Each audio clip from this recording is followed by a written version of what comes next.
মুসা আলাইহিস সালাম আল্লাহর সাথে সরাসরি কথা বলতেন। ওয়া কাল্লামাল্লাহু মুসা তাকলিমা। সুবহানাল্লাহ পড়েন, আওয়াজ তুলে সবাই বলেন সুবহানাল্লাহ।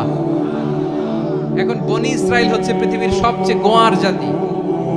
তারা বলে, মুসা তুমি যে আল্লাহর সাথে কথা বলো আমরা তো দেখি না, তুমি যে কথা বলো আমরা তো শুনি না, তো কি করতে হবে? বনি ইসরাইল বলে, আমাদের মধ্য থেকে 70 জন নিয়ে যাইতে হবে তোর পাহাড়ে। ওরা আয়েশা যদি কয় হয় আমরা শুনছি, তাহলে বিশ্বাস করব। কত বড় ডাকাত দেখছেন বনি ইসরাইল। এদের যে গোয়ার জাতি নাই, এত গোয়ার তুমি করেছো মুসা আলাইহিস সালামের সাথে। তুমি যে আল্লাহর সাথে কথা বলে আমরা তো দেখি, কি করব? 70 জন আমাদের বন্ধু বান্ধব যে যদি দেখে তারা বলবে ওকে আসো, 70 জন আসো। 70 জন নিয়ে গেল। মুসা আলাইহিস সালাম হারুন আলাইহিস সালামকে খেলাফা দিয়ে গেলেন, আল্লাহ ওনাকে নবী বানালেন। মুসা আলাইহিস সালাম বললেন, হারুন খবরদার, বনি ইসরাইলের মধ্যে তাওহীদের বাণী প্রচার করবা, ঐক্য ধরে রাখবা, বিচ্ছিন্ন হতে দিবা না। চলে গেছে। এইদিকে বনি ইসরাইলের এক দুষ্ট লোক ছিল, নাম সামিরি। কি নাম? সামিরি। সে সবাইরে বলল তোমাদের স্বর্ণগুলো ফালাও। স্বর্ণগুলো ফেললো। বনি ইসরাইলের স্বর্ণগুলোকে গলিয়ে সে একটা গরুর বাচ্চা বানালো। গোবৎস। কিসের বাচ্চা? দেখেন গরুর পূজা কিভাবে শুরু হয় পৃথিবীতে প্রথম। গোবৎস পূজা, গরুর বাচ্চার পূজা কিভাবে।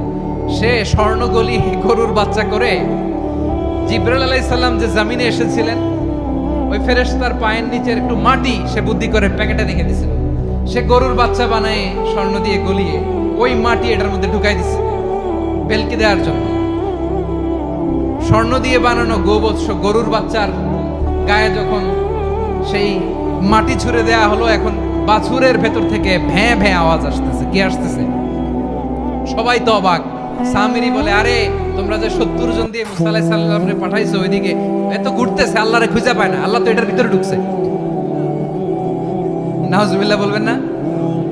তোমরা যে 70 জন দিয়ে পাঠাইলা, 70 জন নিয়ে মুসা আলাইহিস সালাম খালি ঘুরতেছে, আল্লাহরে পায় না।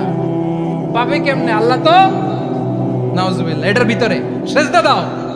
এই সেজদা দিয়ে আল্লাহর নবী হারুন আলাইহিস সালাম বললেন, খবরদার, এটা সুস্পষ্ট শিরক। আল্লাহ সব গুনাহ মাফ করে, শিরকের গুনাহ মাফ করে না। খবরদার, তোমরা থামো। কে শোনে কার কথা? এই যে যেমন এখন আপনারা আমার কথা শুনতেছেন না? শুনতেছেন? হারুন আলাইহিস সালাম বললেন, খবরদার, এই শিরকি কাজে তোমরা সংযুক্ত হয়ো না। তোমাদেরকে কি মনে নাই আমার ভাই মুসা আলাইহিস সালাম কি বলছে? আল্লাহ শিরক মাফ করে না। খবরদার, শিরক করো না, আল্লাহরে ভয় করো। হারুন আলাইহিস সালাম তাদেরকে বুঝালেন, শিরক করো না, আল্লাহরে ভয় করো। শুধু এতটুকুই তিনি বুঝালেন, দাওয়াতি কাজ পালন করলেন, কিন্তু প্রতিরোধ করেন নাই, সশস্ত্র সংগ্রামে লিপ্ত হন নাই, বাধা দেন নাই। কারণ গৃহযুদ্ধ বেঁধে যেতে পারে। উনি ভাবলেন, আমি যদি আমার বাহিনী নিয়ে দাওয়াত দেওয়ার সাথে সাথে প্রতিরোধ করি, আক্রমণ করি, ওরাও আমারে আক্রমণ করবে, ব্লাডশিড হবে, রক্তপাত। এমন অবস্থা হবে বনি ইসরাইলের মধ্যে, যেটা হয়তো আমার ভাই মুসাও কন্ট্রোল করতে পারবে না। সুবহানাল্লাহ কইবেন না? এক একজন নবীকে আল্লাহ তাআলা কি ইন্টেলেক্ট দিয়ে পাঠিয়েছেন। তিনি ভাবলেন, আমি দাওয়াতি কাজটাই করি, এটা যে হারাম এটা থেকে শুধু বারণ করি, কিন্তু প্রতিরোধ না করি। আমি যদি ঐক্য ধরে রাখতে পারি, বাকিটা আমার ভাই সামলে নেবে। সুবহানাল্লাহ। হারুন আলাইহিস সালাম প্রতিরোধ করলেন না। বনি ইসরাইলের মধ্যে গৃহযুদ্ধ বেঁধে যাওয়ার আশঙ্কায় প্রতিরোধ করলেন না, আক্রমণ করলেন না, শুধু দাওয়াত দিলেন। ইন দা মিনটাইম মুসা আলাইহিস সালাম আল্লাহর সাথে কথা বলে যখন ফিরে আসলেন, দেখলেন বনি ইসরাইলের অধিকাংশ লোক মুশরিক হয়ে গেছে। মুশরিক হয়ে গেছে। মুসা আলাইহিস সালাম রেগে গেলেন। রেগে প্রথমে বনি ইসরাইলদেরকে অ্যাটাক না করে ভাইয়ের দাড়ি ধরলেন। হারুন আলাইহিস সালামের দাড়ি আর চুল। মেজাজি নবী ছিলেন। হারুন, তুমি কি করলা? তোমার কি দায়িত্ব দিয়ে গেলাম, তুমি কি করলা? তুমি থাকতে বনি ইসরাইল কেমন করে শিরকের কাজে নিমজ্জিত হয়ে যায়? সাইয়েদনা হারুন আলাইহিস সালাম বললেন, ইন্নী, কোরআন সাক্ষী, কোরআন থেকে কোট করছি, ইন্নী খাশিতু আন তাকুলা ফাররাকতা বাইনা বনি ইসরাঈলা ওয়া লাম তারকুব কওলি। ও আমার ভাই, আমার দাড়ি ধরবেন না, আমার মারবেন না। আমি ভয় করেছি, আমি ভয় পেয়েছি, না জানি আপনি বলেন তুমি কেন খাশিতু আন তাকুলা ফাররাকতা বাইনা বনি ইসরাঈল। আপনি এসে আমারে যদি বলেন তুমি কেন ঐক্য ধরে রাখলে না, কেন মারামারি হলো, কেন রক্তপাত হলো? তোমার কি এই দায়িত্ব আমি দিয়ে দিয়েছিলাম? আমার কথার দিকে কি তুমি ভ্রুক্ষেপ করো নাই? আমি যে বলছি তাওহীদের বাণী প্রচার করবা আর ঐক্য ধরে রাখবা, আমার কথা কি শোনো নাই? আপনি আমারে ধমকাবেন, এই জন্য আমি প্রতিরোধ করি নাই, আক্রমণ করি নাই, গৃহযুদ্ধ আটকানোর জন্য কিন্তু আমি দাওয়াত দিয়েছি। সুবহানাল্লাহ পড়েন। ঐক্য ধরে রেখেছেন। মুসা আলাইহিস সালাম মুহূর্তেই সামিরীকে আক্রমণ করলেন, অ্যাটাক করলেন, শাস্তি দিলেন। মুহূর্তেই ওই গোবৎস গরুর বাছুরকে ভেঙে চুড়ে মেসাকার করে সাগরের মধ্যে ভাসিয়ে দিলেন। পুরো বনি ইসরায়েলকে আবার তাওহীদের উপর প্রতিষ্ঠিত করলেন। পড়েন সুবহানাল্লাহ। এই ঘটনা থেকে শিক্ষা কি? শিক্ষা হচ্ছে আপনি শিরকের আড্ডাখানা দেখলেও বৃহৎ স্বার্থে তাওহীদের দাওয়াত দিবেন, প্রয়োজনে আপনি ঐক্য নষ্ট করবেন না। সুবহানাল্লাহ পড়বেন না? তাহলে ঐক্যের গুরুত্ব বেশি না কম বলেন? আওয়াজ করে বলেন। ওয়াতাসিমু বিহাবলিল্লাহি জামিআ, আল্লাহর রশিকে আঁকড়ে ধরো। ওয়ালা তাফাররাকু, তোমরা বিচ্ছিন্ন হয়ো না। পেকুয়ার ভাইরা আওয়াজ করে বলেন তো আদেশটা কার? এখন বলেন আমাদের ঐক্যবদ্ধ জীবনের দরকার আছে না নাই? এই যে ডক্টর মোহাম্মদ ইউনূস আমাদের লিডার, উনি যে আমাদেরকে জাতীয় ঐক্যের আহ্বান জানিয়েছে, ওনার আহ্বানে আমাদের সাড়া দেওয়ার দরকার আছে না নাই? রাজনীতিবিদদের যে ডাকছে খুশি লাগে না আপনার? আলেমদের ডাকছে খুশি লাগে নাই? আলহামদুলিল্লাহ বলবেন না? আলহামদুলিল্লাহ। সবাইকে ডেকেছে, ঐক্যবদ্ধ করেছে। আমরা ঐক্যবদ্ধ থাকতে চাই, আমরা ঐক্যবদ্ধ জীবন চাই, আমরা আর কাদা ছড়াছড়ি করতে চাই না। রাজি আছেন সবাই? এখন আমরা যদি ঐক্য নষ্ট করি আমাদের কি কি সমস্যা, কি ক্ষতি, কি কুফল? অনৈক্যের কুফল কি?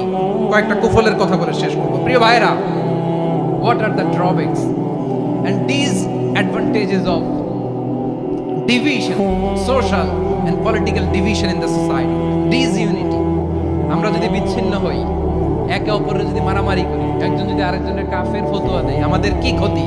শুনবেন? কথা কয় না, শুনবেন? এক নাম্বার ক্ষতি হচ্ছে আমরা যদি বিচ্ছিন্ন হই আমাদের শক্তি কমে যাবে, আমাদের পাওয়ার আমরা হারাবো। আমাদের কি হারাবো? পাওয়ার। মনে রাখবেন, যখন আমি একা থাকি তখন আমি ব্যক্তি, যখন আমরা সবাই মিলি তখন আমরা শক্তি।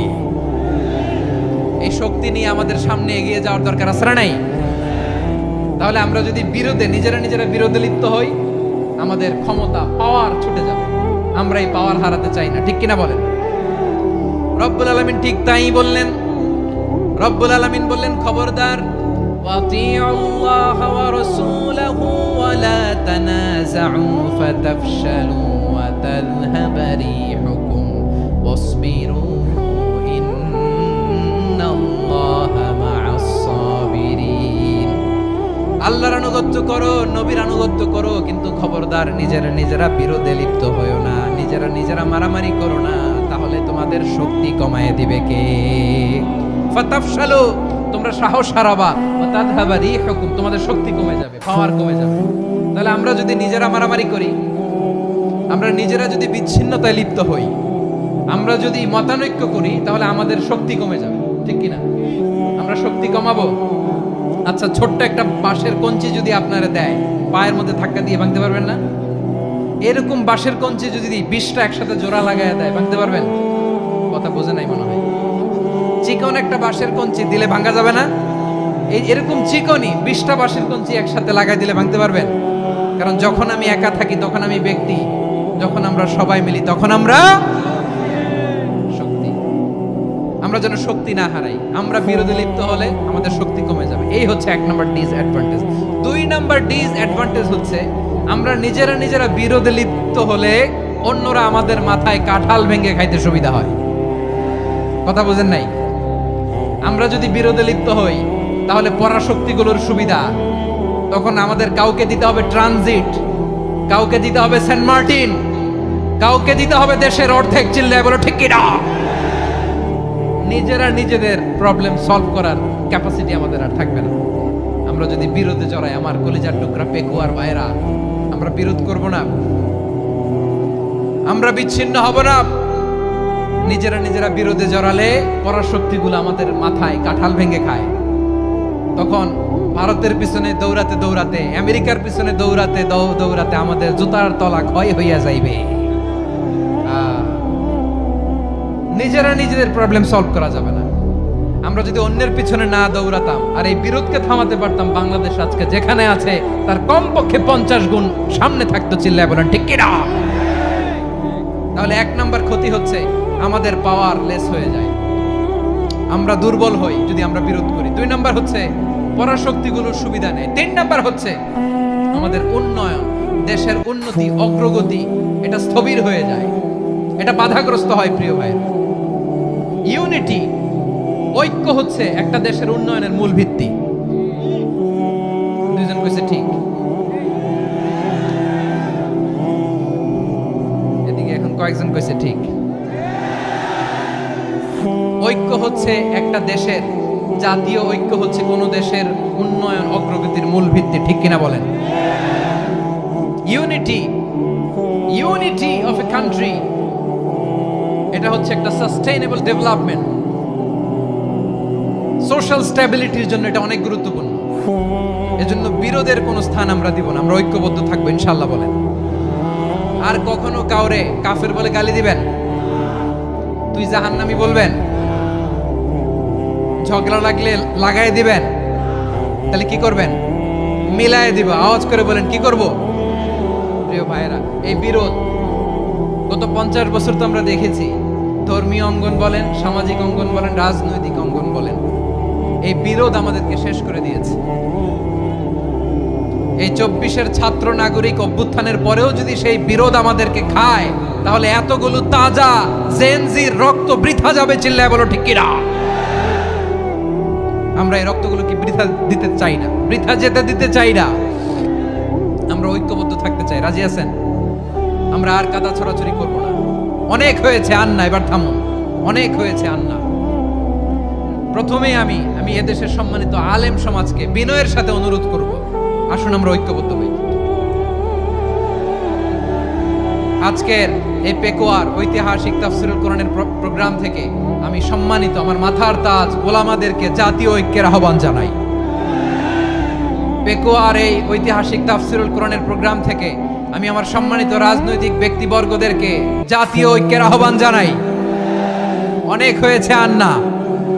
আধিপত্যবাদকে রুখে দিতে হলে, বাংলাদেশের বিরুদ্ধে যে কোনো ধরনের ষড়যন্ত্রকে রুখে দিতে হলে জাতীয় ঐক্যের কোনো বিকল্প নাই। চিল্লায় বলো ঠিক কিনা?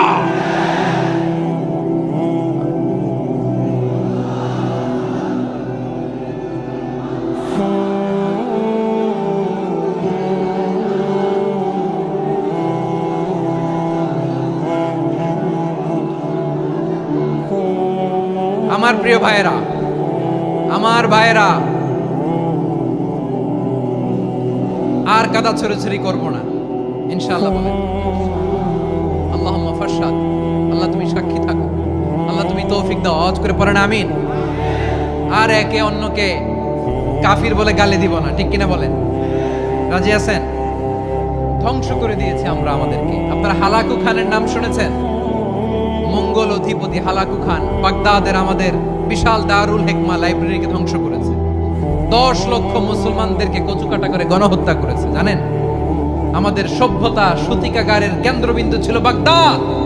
ইরাকের বাগদাদে যেদিন সে রক্ত নিয়ে হোলি খেলা করে, রক্তের হোলি খেলা যেদিন হয়, ওই দিনও বাগদাদে বাহাস চলতেছিল। আমাদের বাহাস কি চলতেছিল?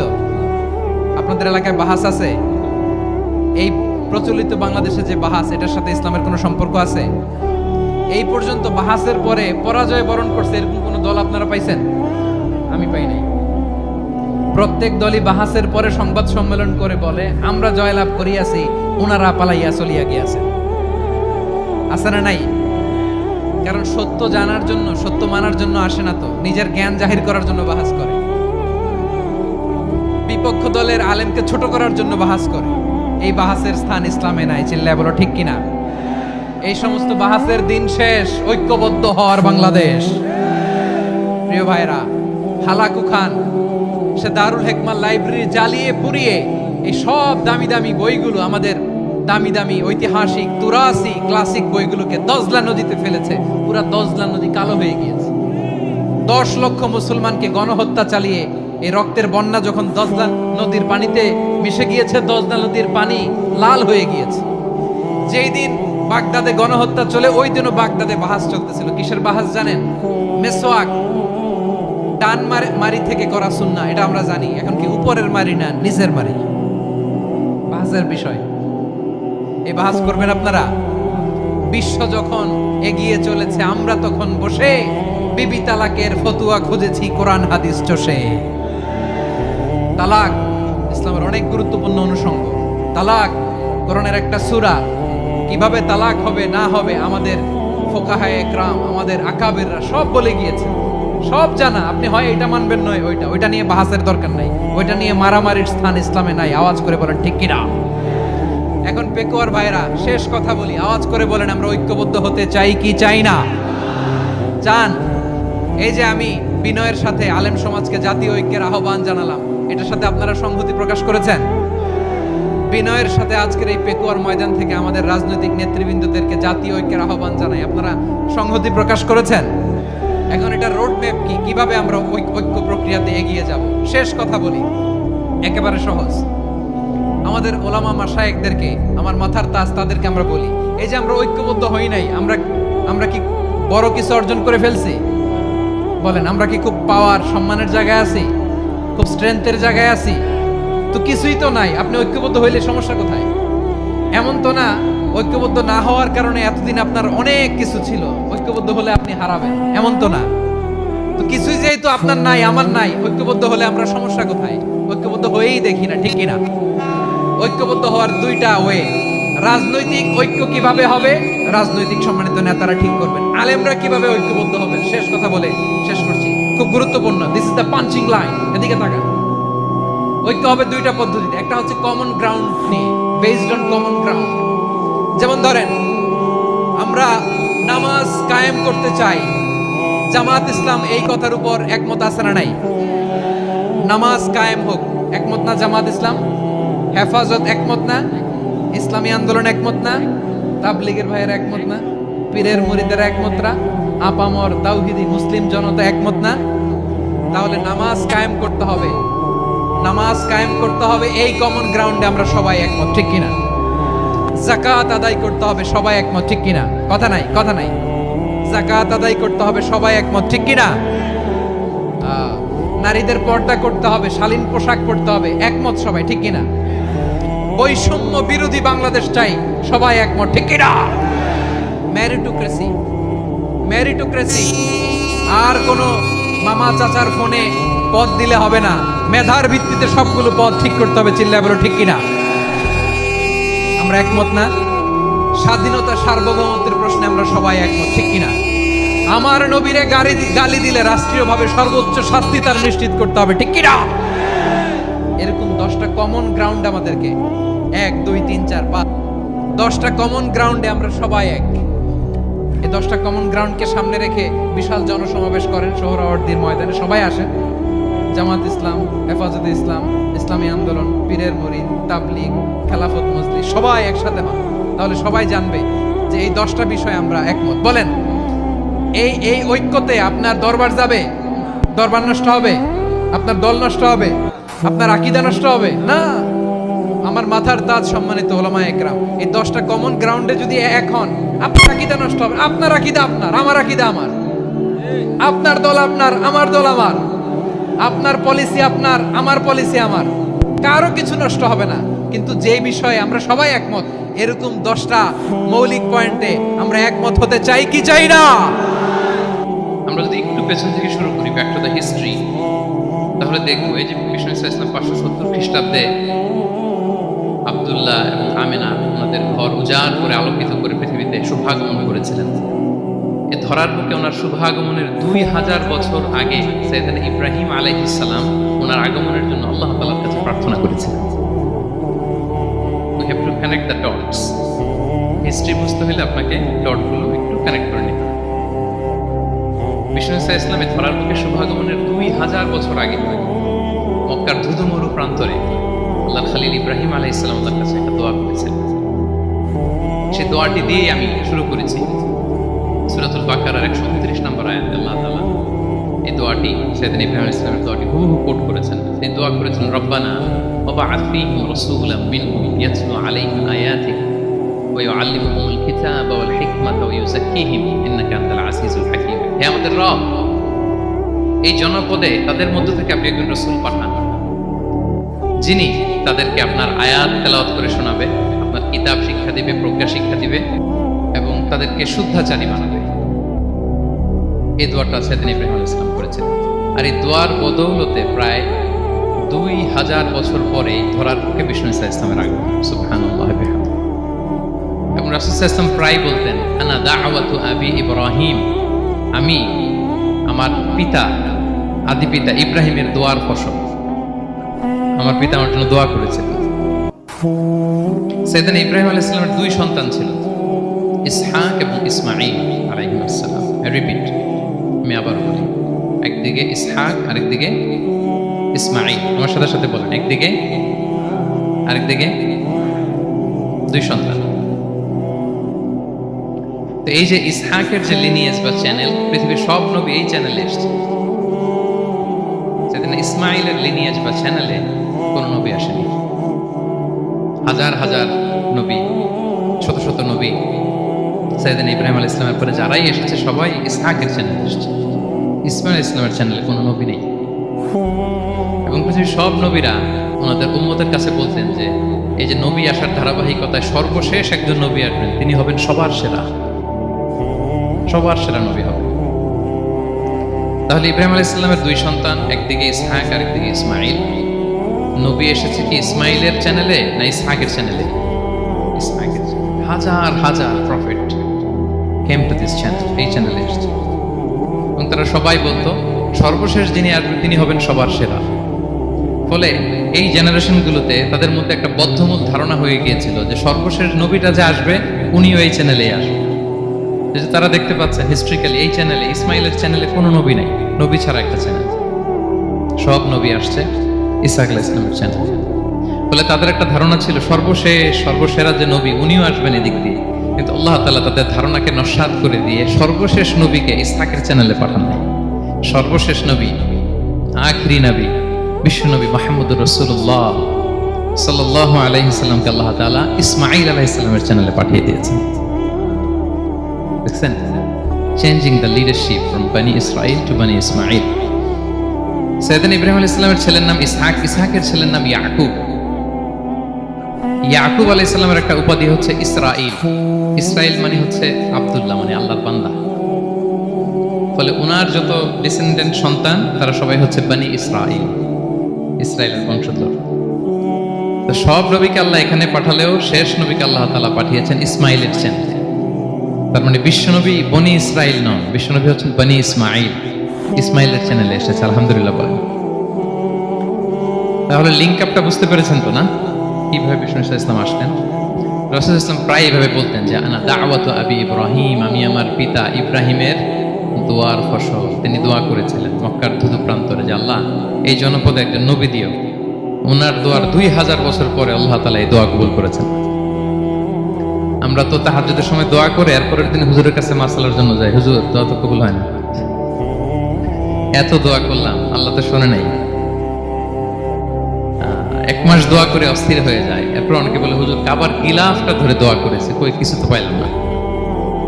দেখেন সাইয়েদনা ইব্রাহিম আলাইহিস সালাম দোয়া করেছিলেন সেই কবে, তার 2000 বছর পরে আল্লাহ তাআলা এই দোয়াটা কবুল করেছেন। তো দোয়া যদি কবুল না হয় অস্থির হওয়া যাবে? আওয়াজ করে বলেন, অস্থির হবেন আপনারা? না, অস্থির হওয়া যাবে না, ভরসা রাখুন আল্লাহর উপর।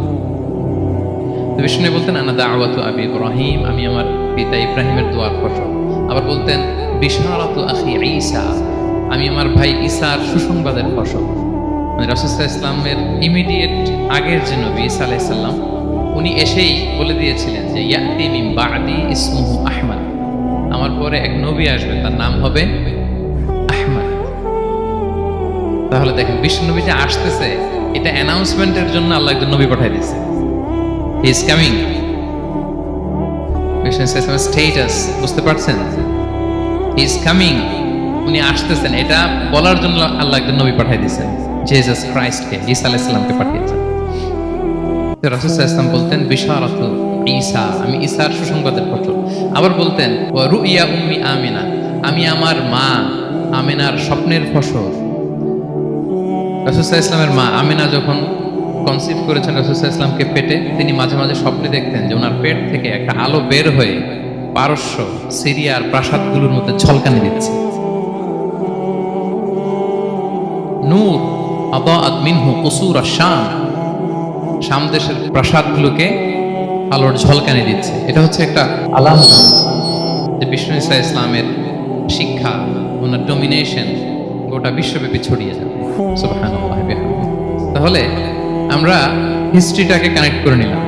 বিষ্ণু বলতেন, আমি আমার পিতা ইব্রাহিমের দোয়ার ফসল, ঈসা আলাইহিস সালামের সুসংবাদের ফসল, আমার মা আমিনার স্বপ্নের ফসল। এবার সামনের দিকে যাই, কি কি স্বতন্ত্র বৈশিষ্ট্য দিয়ে আল্লাহ তাআলা বিষ্ণু ঈসা ইসলামকে পৃথিবীতে পাঠিয়েছেন। প্রিয় ভাইরা, কোরআনে অনেক নবীর কথা আল্লাহ তাআলা বলেছেন এবং বিভিন্ন সময়ে বিভিন্ন নবীদেরকে আল্লাহ তাআলা নাম ধরে ডাক দিয়েছেন। এই ধরে যেমন আদম আলাইহিস সালামকে আল্লাহ নাম ধরে ডাক দিয়েছেন, ইয়া আদম, হে আদম, ইয়া আদম উসকুন আনতা ওয়া যাওজুকাল জান্নাহ, হে আদম তুমি আর তোমার বউ জান্নাতে থাকো, হে আদম, হে আদম ডাক দিয়েছেন না? কথা বুঝতেছেন? আচ্ছা, মূসা আলাইহিস সালামকে আল্লাহ নাম ধরে ডেকেছেন, ওমা তিলকা বিয়ামিনিকা ইয়া মূসা, এই মূসা হাতে কি, নাম ধরে ডেকেছেন। ইব্রাহিম আলাইহিস সালামকে আল্লাহ নাম ধরে ডেকেছেন, ওয়া নাদাইনাহু আইয়া ইব্রাহিম, হে ইব্রাহিম বলে আমি তোমাকে ডাকলাম। বিষ্ণু ঈসা ইসলামকে আল্লাহ তাআলা এত মর্যাদা দিয়েছেন, কোরআনের কোথাও অন্য নবীদের মতো আল্লাহ তাআলা বিষ্ণু নবীর নাম ধরে ডাকেন। যখনই ডেকেছেন বলেছেন ইয়া আইয়ুহান নবী, হে সম্মানিত নবী। যখনই অ্যাড্রেস করেছেন বলেছেন ইয়া আইয়ুহার রাসূল, হে সম্মানিত রাসূল। সুবহানাল্লাহ বলেন।